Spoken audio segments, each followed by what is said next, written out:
ధనుర్రాశి వారు మూలా నక్షత్రం 1, 2, 3, 4 పాదాలు, పూర్వాషాఢ నక్షత్రం 1, 2, 3, 4 పాదాలు, ఉత్తరాషాఢ నక్షత్రం మొదటి పాదం వారు ఈ ధనుర్రాశిలోకి వస్తారు. ఈ క్రోధినామ సంవత్సరంలో ధనుర్రాశి వారికి ఆదాయం 11, వ్యయం 5, రాజపూజ్యం 7, అవమానం 5. ధనుర్రాశి వారికి గురువు షష్ఠంనందు రజతమూర్తిగా సంచరిస్తూ ఉన్నారు. శని సంవత్సరం అంతా తృతీయనందు లోహమూర్తిగాను, రాహు చతుర్థనందు, కేతు దశమస్థానందు సువర్ణమూర్తులుగా సంచరిస్తున్నారు.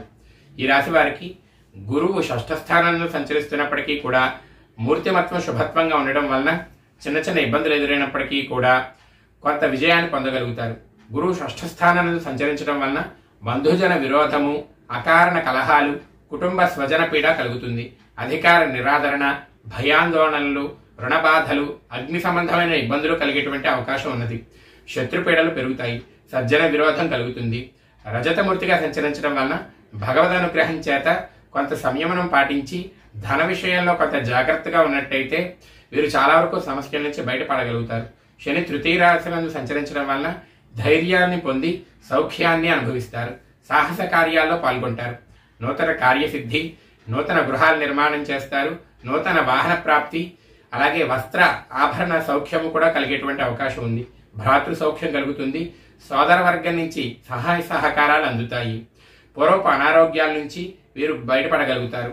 రాహు చతుర్థనందు సంచరించడం వలన నీచ స్త్రీ సంబంధంగా ఇబ్బందులు కలిగేటువంటి అవకాశం ఉంది. అధిక ప్రయాణాలు చేయాల్సి రావడం, తద్వారా శరీరం అలసటను పొందడం, హృదయానికి సంబంధించినటువంటి మానసిక అశాంతత కలగడం, మాతృవర్గం వారితో విరోధం కలిగేటువంటి అవకాశం ఉంది. ఈ రాశి వారికి సంవత్సరం అంతా కూడా శుభాశుభ మిశ్రితంగా ఉండేటువంటి అవకాశం ఉన్నది. ఈ రాశి విద్యార్థులు, ఉపాధ్యాయులు, శాస్త్రవేత్తలు, పండితులకి సామాన్యంగా ఉంటుంది. ఎక్కువ కృషి చేసినట్టయితే మాత్రమే విజయం లభిస్తుంది. ఉద్యోగస్తుల్లో చేతి పని వారు, కార్మికులు మొదలైన వారికి లాభదాయకంగా ఉంటుంది. పెద్ద స్థాయి ఉద్యోగస్తులకి కొంత ఇబ్బందులు కలిగేటువంటి అవకాశం ఉన్నది. వ్యాపారస్తులు, నూనె వ్యాపారం చేసేటువంటి వారికి, ఇంధన వ్యాపారం చేసేటువంటి వారికి లాభదాయకంగా ఉంటుంది. బంగారం వ్యాపారం చేయడం, వస్త్ర వ్యాపారస్తులకి కొంత నష్టాలు కలిగేటువంటి అవకాశం ఉంది. రాజకీయ నాయకులకి చక్కగా యోగ్యదాయకంగా ఉన్నప్పటికీ కూడా ఎక్కువ శ్రమ పెరిగేటువంటి అవకాశం ఉంది. ప్రజలతో ఎక్కువసేపు గడపాల్సిన అవసరం వస్తుంది. ఈ ధనుర్రాశి స్త్రీ పురుషులకి వివాహాది శుభకార్యాలు కొంత ప్రయత్నం చేసినట్టయితే కలిసి వస్తాయి. రైతులకు శ్రమ ఎక్కువగా ఉంటుంది. ఆదాయం కొంత తక్కువగా ఉండేటువంటి అవకాశం ఉంది.